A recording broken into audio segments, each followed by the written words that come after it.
Look closely at the woman in the black hoodie. That's Destiny Williams.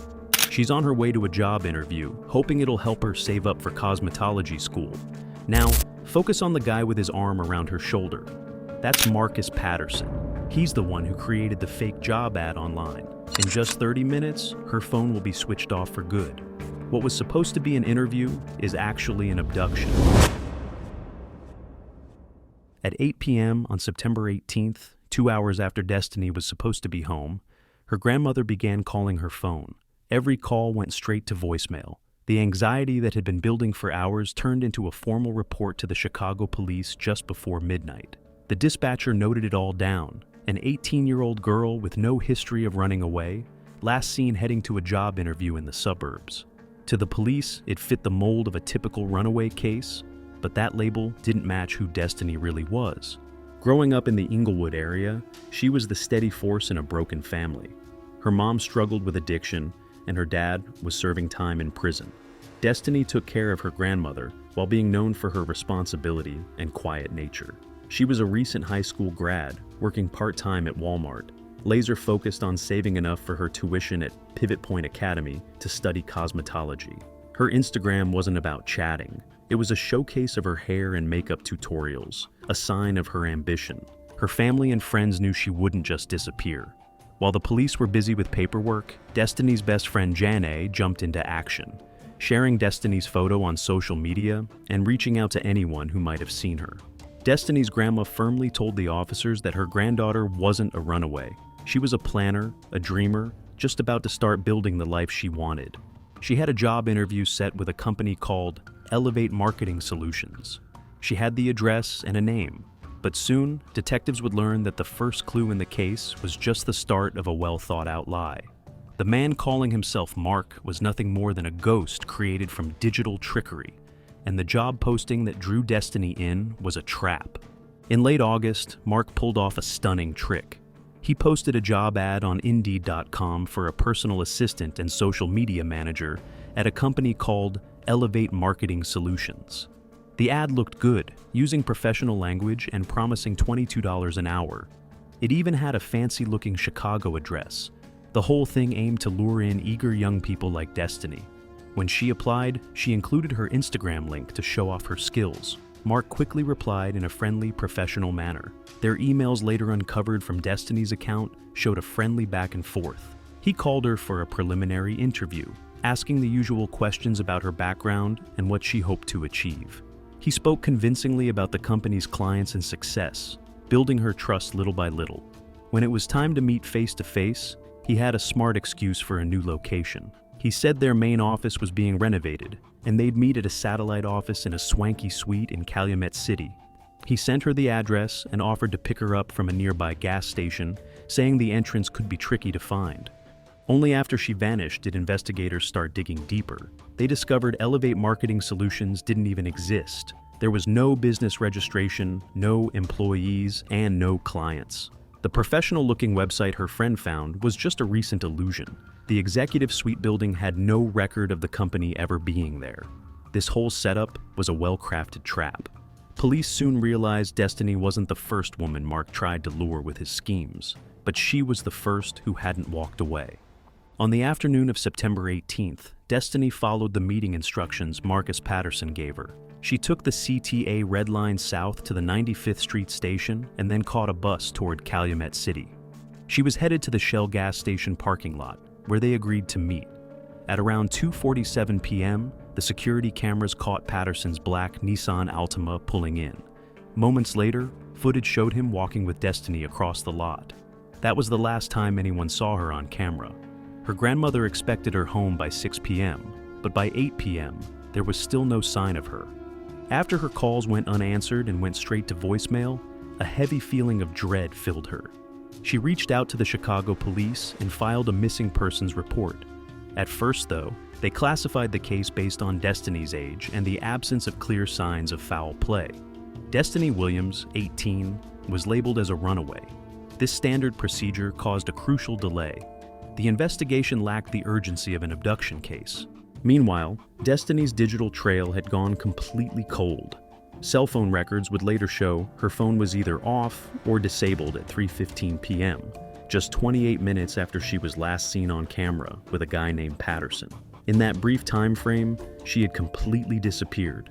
As her family begged the authorities to look at the job interview as a possible lead, the official case file sat in limbo, waiting for proof that Destiny hadn't just walked away. The theory that she was a runaway quickly crumbled under the weight of digital evidence uncovered, not by the police, but by Destiny's best friend, Jana. In a frantic quest for answers, she accessed Destiny's email and Instagram accounts and found all the messages exchanged with Mark. Jana immediately handed over the login details to detectives. This gave the investigation its first significant leads: the company name, an email address, and the phone number that the suspect had used. Investigators quickly confirmed what Jana and Destiny's grandmother suspected. Checking state business records revealed that Elevate Marketing Solutions didn't exist. The website linked to it was created just months prior with a service that hid the owner's identity.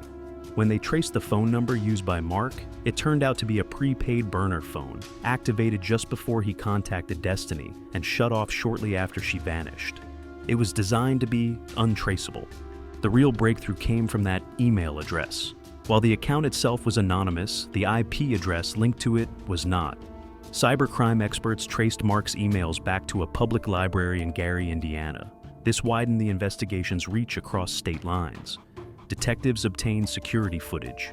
They found a man matching the description from the gas station video using public computers at the library on several occasions.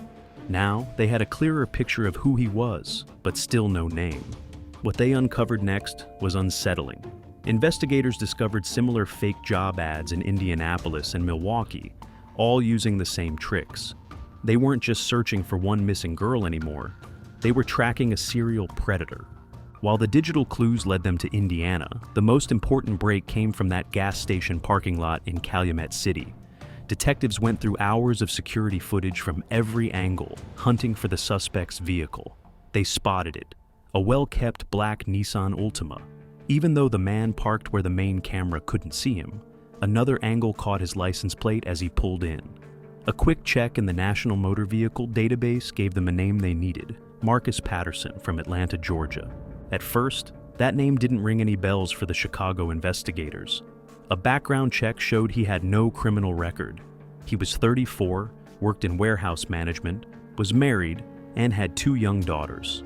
On the surface, he seemed like just an ordinary family guy, totally removed from the horrible world of abduction and trafficking. He was the last person anyone would suspect. When the FBI and Atlanta police reached out to Patterson's wife, his double life started to fall apart. She was shocked. She thought he was away on work trips in the Midwest for what she believed were legitimate logistics contracts. She mentioned his trips had picked up in the last 9 months, but she never suspected anything was amiss. In her eyes, he was a caring husband and father. With her information, the investigation now had a solid lead. The digital figure from the Gary Library and the man in the gas station footage was no longer just a shadow. He had a name, a family, and a home address. The hunt was now on for Marcus Patterson. By early November, the investigation led agents to the quiet suburbs of Stone Mountain, Georgia. Federal agents and local police arrested Marcus Patterson at his home without any fuss. The man they arrested seemed like someone completely different from the predator they had been pursuing. He was just your average suburban dad, known to neighbors as a quiet family guy. Investigators expected to stumble upon evidence pointing to a big trafficking boss, but during his questioning, Patterson flipped the whole situation on its head. He didn't deny being involved in the disappearance of Destiny Williams, but he claimed he wasn't really a willing participant. He said he was just a pawn in a bigger criminal scheme. Patterson explained how a long-standing gambling addiction had trapped him in a monumental $85,000 debt to a man named Del Cruz, a powerful figure operating between Chicago and Detroit. When Patterson couldn't pay up, Cruz gave him another option. He could clear his debt by recruiting young women for Cruz's trafficking ring. His task was to create fake profiles, win their trust, and then deliver them to a specific location. He insisted to the detectives that he wanted out, but Cruz made it very clear that if he didn't comply, his wife and 2 young daughters would be killed. He said he only handed over Destiny because his family's lives were in danger. In a last-ditch effort to lessen his own punishment, he provided investigators with critical information that could change everything. He disclosed the address of an abandoned steel mill on Broadway Avenue in Gary, Indiana. According to him, this place was the main hub for Cruz's entire operation. Acting on Patterson's intel, a joint task force comprised of FBI agents and the Gary Police Department sprang into action and planned a raid on the steel mill. The location was a massive crumbling building, a reminder of the city's industrial past. In late November, tactical teams descended on the site. Once inside, they uncovered a fully operational human trafficking operation hidden in the dilapidated factory. The conditions were awful, clearly designed to keep people trapped against their will. Authorities managed to find and rescue 7 young women, aged 18 to 23, all drawn in by similar false promises from various Midwest cities. This marked a huge win for the task force, backing up Patterson's account of Donnell Cruz's criminal activities and leading to the immediate rescue of several victims. The women who were rescued were taken to a safe place to get medical help and talk with support specialists. But for the investigators who started it all, the raid didn't turn out as hoped. As they checked off each rescued woman, they faced a heartbreaking reality. Destiny Williams wasn't there. It was a crushing blow for her family, snuffing out the last bit of hope that she might still be alive. The raid had successfully taken down a dangerous trafficking ring, but it shifted Destiny's case from missing person to likely homicide. Now the big question was no longer if she had been taken, but what had happened after Marcus Patterson drove her away from the parking lot. With Destiny still unaccounted for, investigators turned their full attention to the men captured in the raid at the Gary warehouse.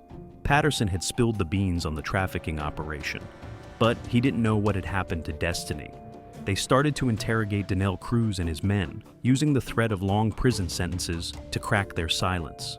Under all that pressure, one senior member of Cruz's team finally confessed. His story dashed hopes that Destiny had somehow escaped. He revealed that the plan had gone wrong right from the start. When Destiny got into Patterson's car, she quickly figured out that things weren't right. She fought back fiercely, but during the struggle inside the car, she was seriously hurt. The panicked Patterson, who never meant for it to get violent, called Cruz for help. Cruz, showing a chilling disregard, just sent another crew member over to deal with it. Destiny Williams lost her life in or near that parking lot on September 18th.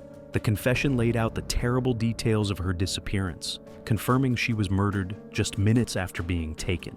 Yet, one crucial question remained for both the investigators and Destiny's grieving family. Where was her body?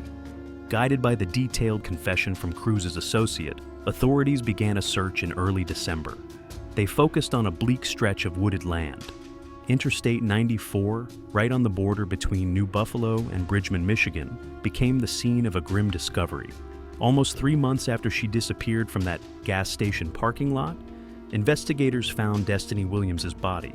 The medical examiners revealed she had died from blunt force trauma and strangulation, confirming the brutal fight an informant had described. Unfortunately, she had been left there since the day she was taken. What started as a missing person case ended with the takedown of a massive trafficking operation that crossed state lines. Marcus Patterson, who had posed as a corporate guy, faced serious charges. Kidnapping that resulted in death and conspiracy. While he cooperated with authorities to avoid the death penalty, he still ended up with a life sentence, no chance of getting out. Donnell Cruz, the mastermind who exploited Patterson's weakness, was caught in Detroit and also received a life sentence. Meanwhile, 4 other men linked to the trafficking ring were convicted on various federal charges, effectively shutting down the whole criminal operation.